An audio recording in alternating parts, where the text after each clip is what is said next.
DB পুলিশরা এবার জ্যোতি গুমের আসল রহস্যটি খুঁজে বের করে ফেলবে আগামী পর্বে।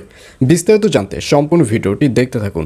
আসসালামু আলাইকুম প্রিয় দর্শক, সবার কি অবস্থা? হাজির হয়ে গেলাম দীপ্ত টিভির নিবেদিত ভালোবাসার আলো আঁধার নাটকের 298তম পর্বে কী সব ঘটতে চলছে তার অগ্রিম খবর নিয়ে।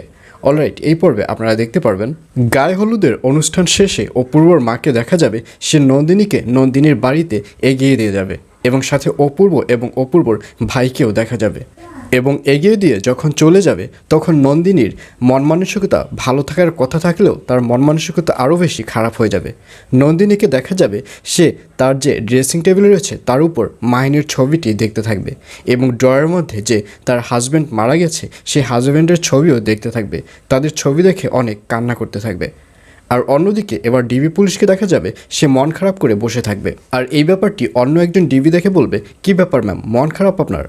আর এই কথা শুনে সে ডিবি পুলিশ তাড়ানা বলবে, আসলে আমি বুঝতে পারছি না ফাইলটি কী। আমরা নন্দিনীকে যত ধরার ট্রাই করছি নন্দিনী ঠিক আমাদের হাত থেকে ফসকে যাচ্ছে। আসলে নন্দিনী কেমন মানুষ সেটাই এখন পর্যন্ত বুঝতে পারছি না। আর এই কথা শুনে অন্য ডিবি পুলিশ বলবে, আপনি কি বলতে চাচ্ছেন? তখন তারানা বলবে, আমি বলতে চাচ্ছি যে গতকাল নন্দিনীর যে দেব রয়েছে সে আমাকে ডেকেছে এবং সেখানে গিয়ে তার কাছ থেকে এই সব শুনতে পারি, কিন্তু নন্দিনীর শাশুড়ি বলছে যে নন্দিনী নির্দোষ।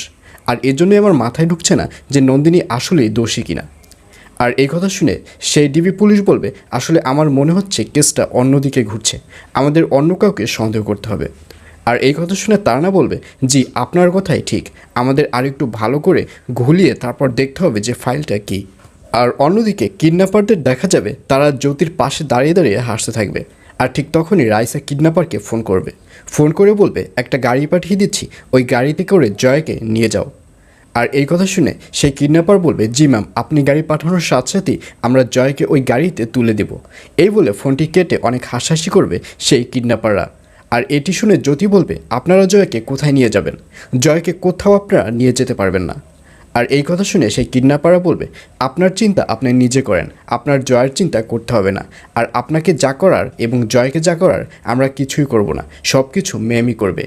এই বলে তারা অনেক হাসাহাসি করতে থাকবে। আর অন্যদিকে জ্যোতিকে দেখা যাবে সে চিৎকার দিয়ে কান্নাকাটি করতে থাকবে, কিন্তু কেউই জ্যোতিকে বাঁচাতে আসবে না। আর এছাড়াও থাকবে আশ্চর্য সকল ঘটনা। সুতরাং সবাইকে ভালোবাসার আলো আঁধার নাটকের আগামী পর্ব দেখার আমন্ত্রণ রইল।